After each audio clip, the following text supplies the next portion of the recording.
Alô? Bom dia, Toné. Bom dia, Thomas, toda a audiência do programa. É satisfação conversar com vocês mais uma vez. A satisfação é nossa, professora. E a preocupação com o clima, né? Nós estamos com os nossos rios, as nossas barragens, municípios como o de Bagé, com um racionamento de água 12 por 12, quer dizer, 12 horas com água, 12 horas sem água, apesar deles terem três barragens, estarem construindo a quarta barragem, mas eles não têm o Rio Jacuí. Ou seja, deficiência hídrica. Nos explique o que é que nós estamos vivendo nesse momento, segundo a análise que vocês fazem a partir dos dados meteorológicos colhidos pela UFSM. Bom, Toné, nós vemos desde novembro aqui em Cachoeira do Sul com chuvas abaixo da média climatológica. Como nós já conversamos outras vezes, esse período de verão é um período de alta demanda evaporativa, então a gente tem mesmo uma redução muito grande no armazenamento de água nos mananciais e no solo. Então a gente já está num período bastante crítico mesmo do déficit hídrico. E o mês de abril, bem diferente do que foi o nosso abril do ano passado, em que iniciava-se aquela catástrofe climática no Rio Grande do Sul, esse abril foi bastante seco. A gente teve chuva só no primeiro decêndio do mês e um acumulado de apenas 65 milímetros na nossa estação do UFSM, quanto a normal climatológica é 84. Então nós tivemos um abril muito seco. Claro que agora já começa a diminuir o comprimento dos dias, a temperatura mais amena, então essa demanda evaporativa ela reduz bastante, mas ainda assim, né, a gente vê que o déficit hídrico ele está em elevada magnitude. Eu gosto de falar também um pouquinho, né, o Enos, ele está numa condição então de neutralidade, né, as condições do Pacífico, a gente não tem nem El Ninho e nem Laninha no momento atual, então está numa condição de neutralidade, mas os prognósticos já nos traziam que o outono seria com viés de precipitação abaixo da média. Então é isso que a gente verificou agora para o mês de abril, ainda a gente continua nessa condição, né? E também o mês, em relação à temperatura, ele foi um mês bem típico, assim, bem característico, bem dentro da normal. A gente teve uma elevada amplitude térmica, o que é bem comum desses meses de transição. Então, a gente teve uma temperatura mínima de até 7 graus, bem baixa, uma temperatura mais alta de 31 graus, ainda bem calor para o período, né? Então, durante a noite, amanhã é bem fresquinho e durante a tarde acontece esse aquecimento maior. E essa semana agora, maio já, a gente está vivendo o veranico de maio, o tradicional veranico de maio. Nós tivemos já desde sábado temperaturas aí máximas acima de 27 graus e chegou até 30 graus na segunda-feira à tarde.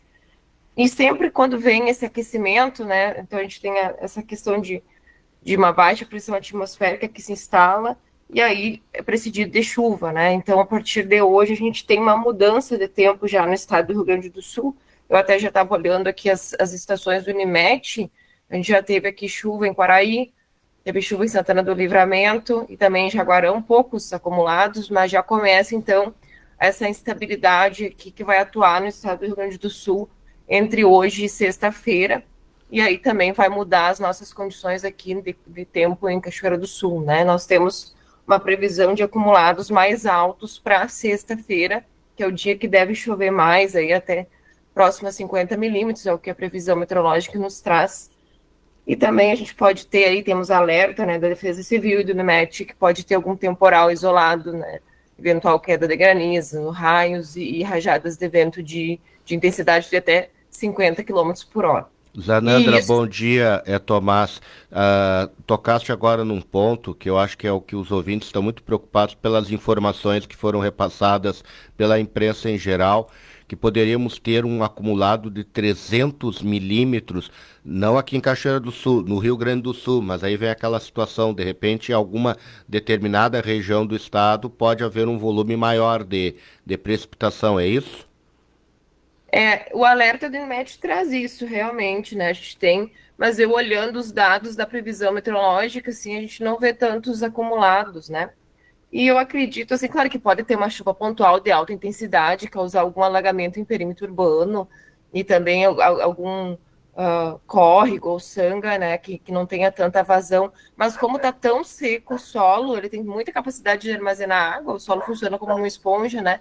Então eu acredito que a gente não deva ter algum risco hidrológico ainda tão grande para esse evento agora. Zanandra, como professora da Engenharia Agronômica do campus da UFSM de Cachoeira, esse déficit, que obviamente diminuiu a umidade disponível no solo, isso pode ser rapidamente recuperado com chuvas e com isso não prejudicar as culturas de inverno e as futuras culturas de verão aqui no estado gaúcho? Sim, né? O solo ele tem uma capacidade de armazenar água e se a gente for pegar hoje o nosso perfil aqui em Cachoeira do Sul, aí onde existe exploração de sistema radicular por plantas, a gente tem aí uns 50 centímetros de profundidade. E nessa profundidade o solo armazena aí até 100 milímetros de água, aproximado, né? Isso depende de cada tipo de solo, sua textura e sua característica de manejo também.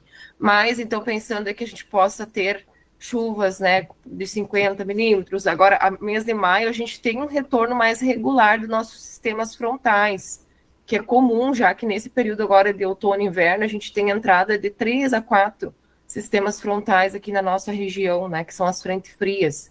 Então, a gente tem aqui eventos no dia 18, a gente tem eventos no dia 24, depois no dia 31.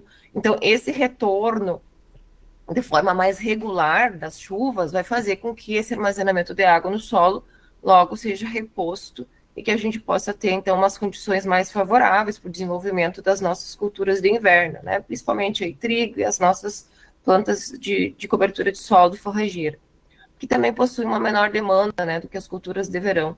Então, eu acredito que sim, que a questão hídrica não passa a ser mais limitante, né, ao bom desenvolvimento. Aí entra outras questões, como temperatura, né, que também são fundamentais para o desenvolvimento dessas culturas. E a questão do sol também, né? Se ficar muito Sol. nublado. Radiação, né? O nosso maio do ano passado, eu até fiz uma análise, e eu lembro que eu conversei com vocês, a gente teve só 2 dias de sol no maio do ano passado. Então veja como esse ano já é um ano muito diferente, né? Em relação climatológica, a gente tem um outro padrão de ano, né? Então a gente já tem condições mais favoráveis em termos de disponibilidade de radiação solar. Tá bem. Professora Zananda, muito obrigado pela gentileza, pela disponibilidade de informar aqui os ouvintes e as prezadas ouvintes da Rádio Vale. Eu que agradeço, um ótimo dia.